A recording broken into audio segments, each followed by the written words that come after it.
Okay, here we are again, Composition 1.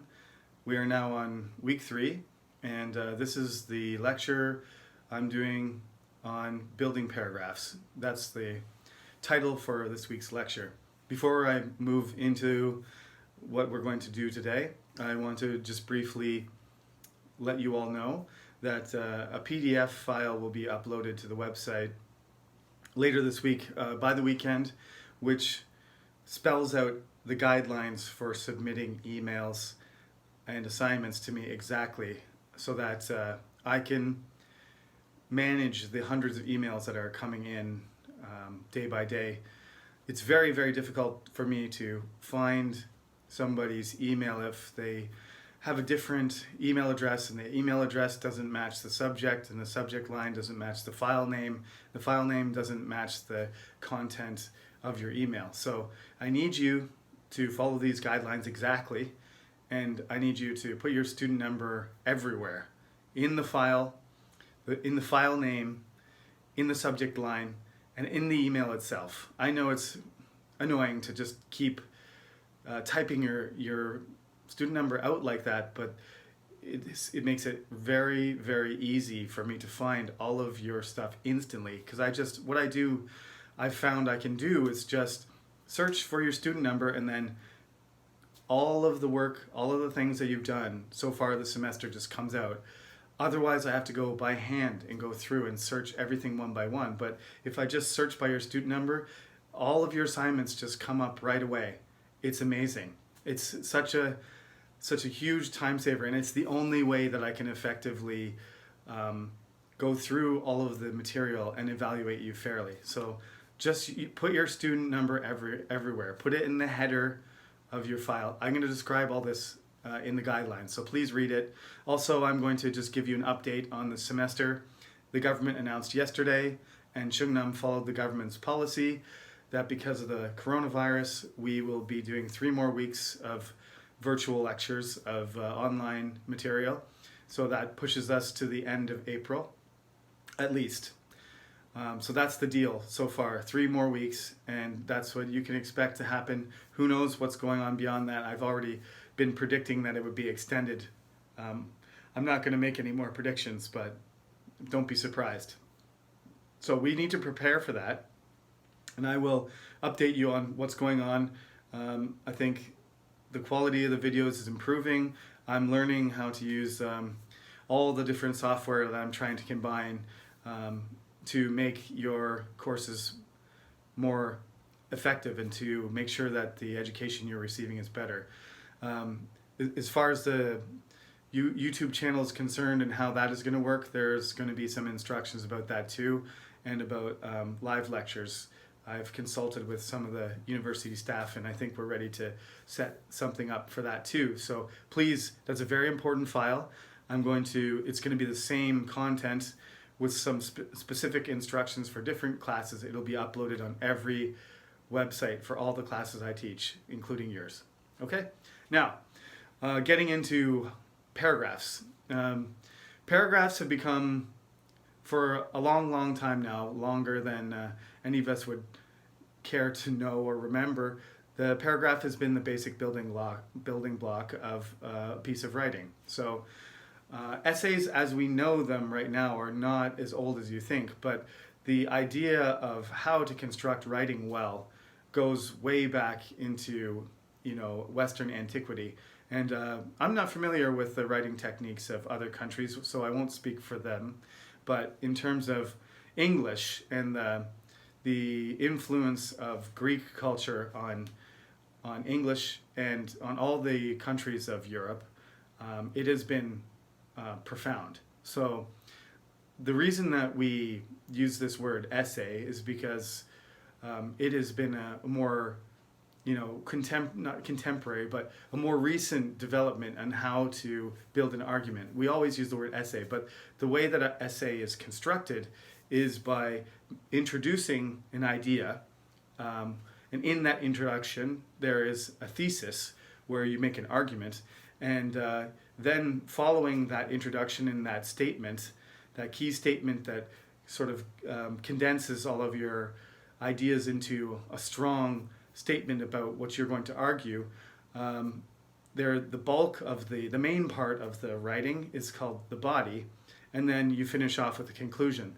So the shortest essay would be 3 paragraphs, an introduction, a body paragraph, and a conclusion. But we're not going to write essays, as I explained. I got a reputation when I first came to Chungnam almost 11 years ago for having an essay class. And in Korea, that's not a positive thing. I had most of my students write a paper every few weeks. I think they ended up writing 5 in the semester, which is not the pace that people are used to here. So I've adjusted that, but since I've been here for 10 years, I think the level of writing has started to improve. So now we have a wide variety of students. Some of them are from abroad, some of them are from other countries. International students have a variety of different backgrounds. Essay writing is not emphasized in South Korea. So for the most of you, I think it's very important for us to focus on the paragraph first. If you do have essay writing experience, that's fine. But remember, I'm not asking you to write an essay. You have to follow the instructions and you have to write paragraphs, because that's what we're doing. And that's what I'm evaluating. So you need to write a paragraph that's distinct. It's a standalone paragraph. So it's not connected to any other paragraphs. So you would have to right away, instead of introducing, this is a key point, instead of introducing your topic with some story or anecdote or research or question or quote or something like that, which is a normal tactic for an essay. Basically what I want you to do is in the first few sentences, usually the first sentence, but maybe the second or third sentence, right at the beginning of the paragraph, get right to the point. The topic sentence is getting to the point. That's what it's called, the topic sentence. And then right after that, you need to immediately start supporting that statement. Everything needs to tie. You have a limited amount of space. The textbook says 6 to 12 sentences. And I think that's just a general idea. Any less than 6 sentences probably wouldn't give enough information to be convincing.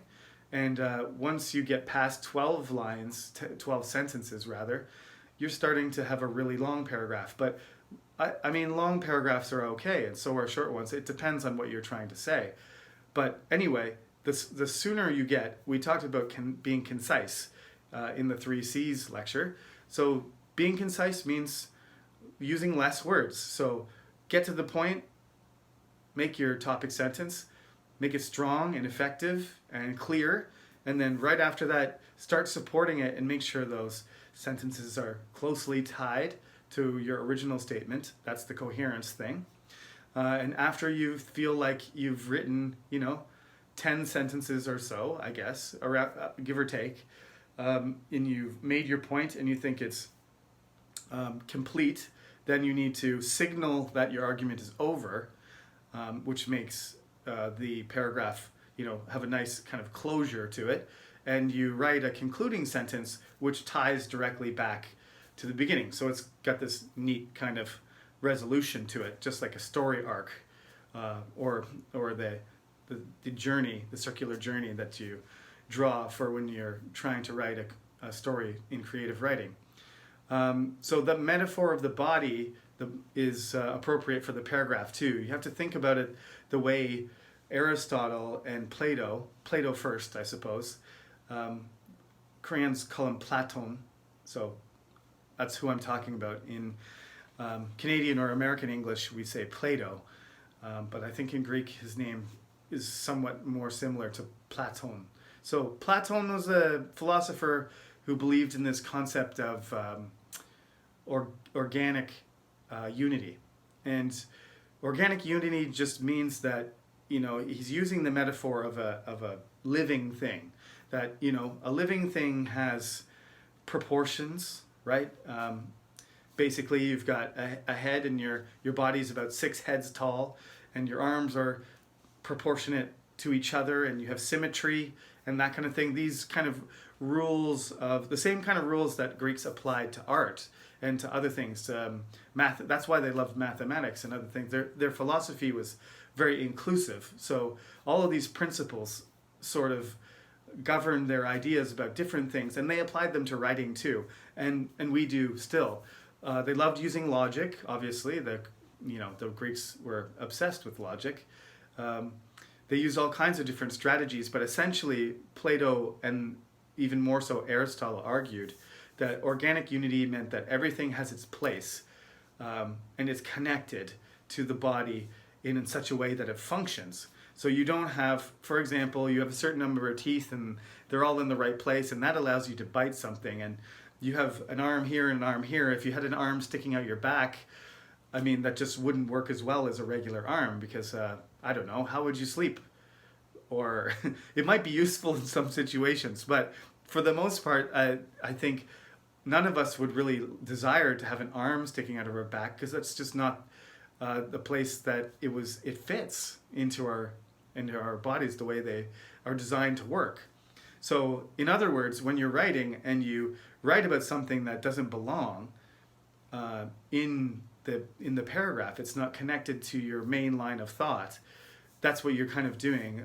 Those philosophers would argue is you're putting something there that's not natural. It's an unnatural thing that doesn't fit. Now I won't get into the whole philosophy behind that because I'm not.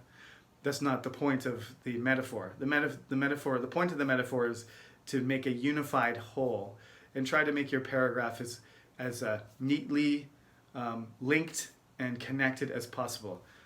Now, if you learn how to write and do all this at a basic level, when you're older, you can become a master lyricist or a poet laureate or a novelist, and you can create your own style and you can mess with all kinds of patterns and stuff. But all of those people usually go through this process first. And all the famous people who come up with all these different styles and forms, they all understand this as the basic building block of how to write well.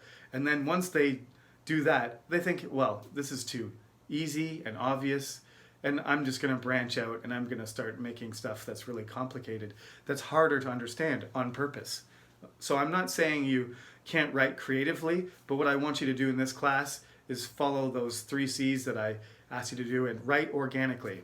Focus on this organic unity, this concept of making everything fit together nicely and in a certain order so that I can understand you as perfectly, not perfectly, but understand you as well as possible. And once you're effective at that, then you can start to, have a little bit more freedom and decide what things you want to add or take away or adjust, okay, for artistic reasons or for other reasons. So that's the main metaphor that I learned when I was a freshman too. So that's what I started with. And then, as I went through university and composition was left far behind in the rearview mirror, I did all kinds of different writing, which I was introduced to after that. But I never forgot these basic ideas. So that's my little speech about that. I've come up with my own metaphor in the last few years because of the people that have come to this class from maybe some more writing experience, or they're older students. Seniors sometimes take this class as a credit because they need to, they want to brush up on their writing skills, or they have a couple credits that they need to fill their schedule in their last few semesters. So sometimes I get more experienced writers. So think about it like this. If this helps, I hope this helps. It's a very quick metaphor, but I used to do track and field. And the 100-meter is the most exciting race. And if you don't think so, that's fine. That's just my opinion. But that's the race I used to run. It's basically you get in the blocks, the referee stands there, he shoots a gun. When the gun goes off, you run as hard as you can for a short distance, and then it's over. I think writing a paragraph is kind of like that, especially when you do it on our exam, because you will have to write a paragraph on the exam. And in that situation, you'll be under a time constraint, right? So the exam will be usually the exam runs about an hour and a half long, and you have about 30 minutes to write a paragraph. So it's kind of like somebody, has a timer, and you have a certain speed that you have to go. So you have to just complete that 100 meters, start hard and fast, keep going, and then don't fall down when you cross the finish line. And then the paragraph is over. I guess that's a strange metaphor, but I think it works, because when you compare that to an essay is more like a string of paragraphs, right? Like a relay. So you have 4 runners, and you have to decide. You have 4 runners, probably one of them's faster than all the others. Which one, where are you going to put the fastest runner? Are you going to put the fastest runner first or last? Those are usually the 2 choices. It depends on the track team and the coach, but almost always the last runner is the fastest. The 4th runner is the anchor. And then the second fastest runner is the starter. And then the other 2 who are not quite as fast, obviously they're all fast, that's ideal if it's an Olympic team. But the second and third runner, they are not as fast as the starter or the anchor. Which means the introduction is the most important part, along with the conclusion. I generally think in the case of an essay, the beginning is the most important thing, because if it's not good or really good, then somebody's going to stop reading. And then the 4th runner will never get a chance to have his turn or her turn. But the key thing about the relay metaphor is that at the end of every paragraph, you have to make a transition, and you have to know when that part is done, and you need to transition to the next paragraph. And that's kind of like passing the baton. The first guy goes, partway around the track, 100 meters. He's got to give the baton smoothly to the next runner. And if they drop the baton or the transition is smooth, then they slow down and they may lose the race. You don't have to worry about any of those transitions, because all you're doing is just doing one standalone paragraph. So don't introduce, don't conclude, don't get into something longer, because that's not part of this class. Composition 2 and Composition 3 cover that. Okay, so that's my relay metaphor. So stay away from the 4x100 and just stick with the 100, the paragraph. The stuff I want you to do from the textbook this week will continue in Chapter 1. We're going to finish the chapter this week. So the next part of the chapter, this is a really important part, because it asks you the question, what is a paragraph? And I've already given you a few examples.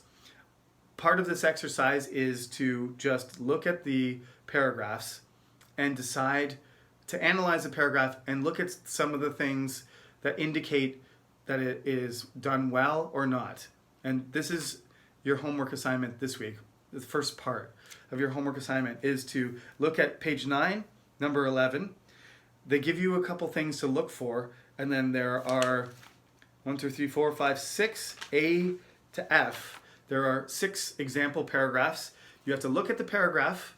You have to say, identify what the problem is with it, and say, describe what you would do to fix it, or what you would remove or what you would change. Okay, so this is like editing or proofreading. You're looking at the paragraph and saying something's missing, or something needs to be added, or something needs to be changed, adjusted, explained.